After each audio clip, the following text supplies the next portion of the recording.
নমস্কার, বিজয় সনাতনী চ্যানেলে আপনাদের স্বাগত জানাচ্ছি। গত পর্বে আমি শ্রীমদ্ ভগবদ্গীতার প্রথম অধ্যায়ের প্রথম শ্লোক হইতে 20তম শ্লোক পর্যন্ত অর্থসহ পাঠ করেছিলাম। এই পর্বে 21তম শ্লোক থেকে 36তম শ্লোক পর্যন্ত পাঠ করব। ওং তৎসৎ। অর্জুন উবাচ সেনায় উভয় মধ্যে রথং স্থাপয়মেহচ্যুতং যাবত্তং নিরীক্ষেননম যুদ্ধকামাবস্থিতান কৈর্ময়া সহ যুদ্ধমস্মিন রণমম সমুদ্যমে যুজোৎসান ভেক্কহং এহেত্র সমাগতা ধার্তরাষ্ট্রশ্চ দুর্বুদ্ধ যুদ্ধে প্রিয় চিকিৎসব। অর্জুন বললেন, হে কৃষ্ণ, উভয় সেনাদলের মধ্যে রথ রাখুন। এই যুদ্ধে উপস্থিতগণকে আমি একবার দেখি, কারা যুদ্ধে ইচ্ছুক। সঞ্জয় উবাচ এবমুক্ত ঋষিকেশ গুরাকেশেন ভারত সেনার উভয় মধ্যে স্থাপয়ত্যা রথোত্তমম ভীষ্মদ্রোণ প্রমুখত সর্বেষাং মহিক্ষিতম উবাচ পার্থ পশ্যতান সমবেতান কুরুনীতি তত্রাপশ্যত স্থিতান পার্থ পিতৃণত পিতামহান আচার্যান মাতুলান ভ্রাতৃন পুত্রান পৌত্রান শ্বশুরান সুহৃদশ্চৈব সেনার উভয় পৌরুতাম তান সমীক্ষাস কৌন্তেয় সর্বান বন্ধুবস্থিতান কৃপয়া পরয়াবিষ্ট বিষিদন্নিমবৃতম।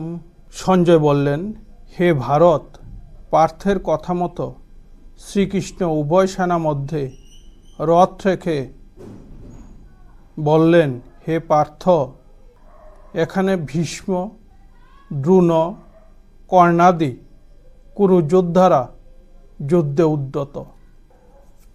তুমি দেখে নাও।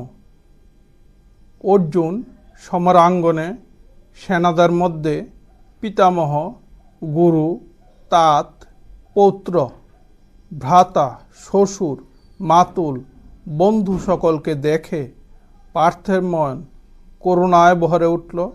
তিনি দুঃখিত মনে বললেন, দৃষ্টেমান স্বজনান কৃষ্ণ যোজৎসন সমবস্থিতান সিদন্তি মম গাত্রাণি মুখঞ্চ পরিশুষ্যতি ব্যাপথশ্চ শরীর মে রুমহর্ষ চ জায় মে গাণ্ডীবং সংস্রতে হস্তাৎ তক্চৈব পরিদত্ততে ন চ শুক্ল বস্তুং ভ্রমবচি মে মন নিমত্তানি চ পশ্যামি বিপরীতানি কেশব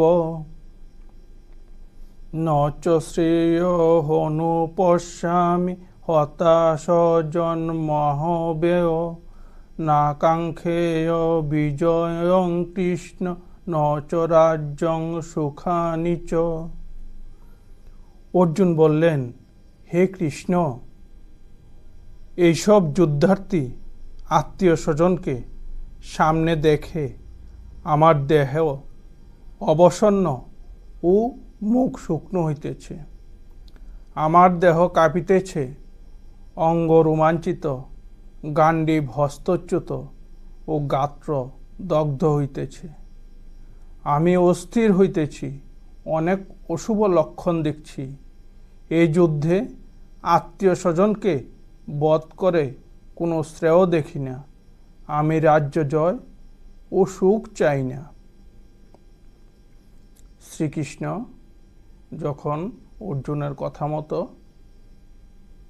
মহাভারতের কুরুক্ষেত্রের সমরাঙ্গনে পাণ্ডব এবং কুরু যোদ্ধাদের মধ্যে রথটি স্থাপন করল, তখন অর্জুনের কুরুপক্ষের পিতামহ, ভ্রাতা, শ্বশুর, মাতুল এদের দেখে মন করুণায় ভরে উঠল।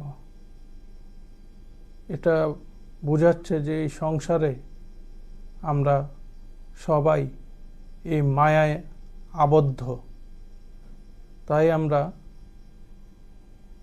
পরমাত্মার সাথে যে সম্পর্ক, এটা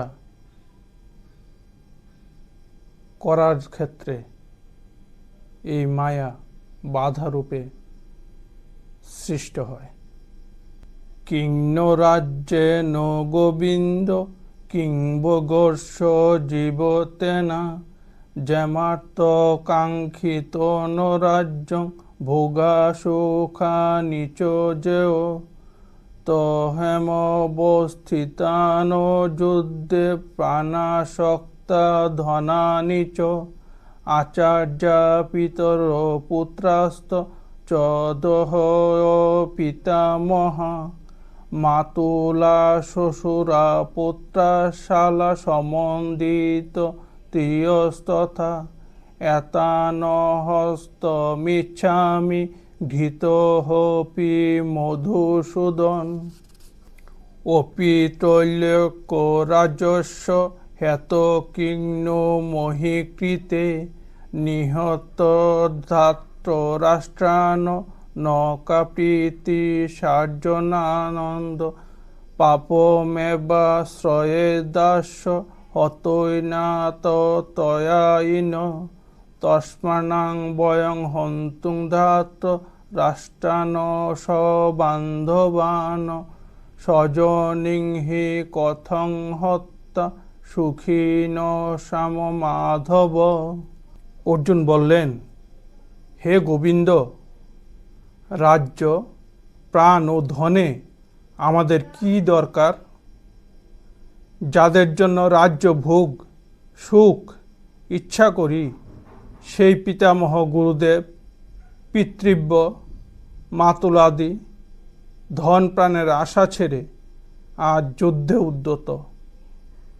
শ্বশুর, পৌত্র, শ্যালক, স্বজনদের বধ করতে আমি চাই না। এমনকি যদি হত হই তবু নয়। হে মাধব, পৃথিবী কেন, যদি ত্রিভুবনও আধিপত্য পাই তবু নয়। জ্ঞাতি হত্যায় শান্তি কোথায়? হে কৃষ্ণ, ওরা আততায়ী, তবু ওদের বধ করলে পাপগ্রস্ত হতে হবে। সেজন্য জ্ঞাতি বধে আমরা কিভাবে সুখ পাব? শ্রীকৃষ্ণকে অর্জুন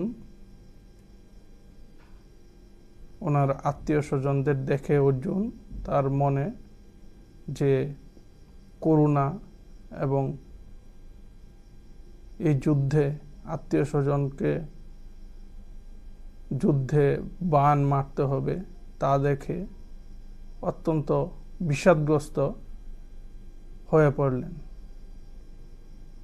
এবং যে আত্মীয় স্বজনদের হত্যা করে এই যে যুদ্ধ, এই যুদ্ধে কি লাভ হবে, কি উপকার হবে, কোথায় শান্তি পাব, এই প্রশ্ন অর্জুনের মনে উদয় হলো। আজকে শ্রীমদ্ভগবদ্গীতার 21তম শ্লোক থেকে 36তম শ্লোক পর্যন্ত অর্থসহ পাঠ করলাম। সবাই ভালো থাকবেন, আবার দেখা হবে। নমস্কার।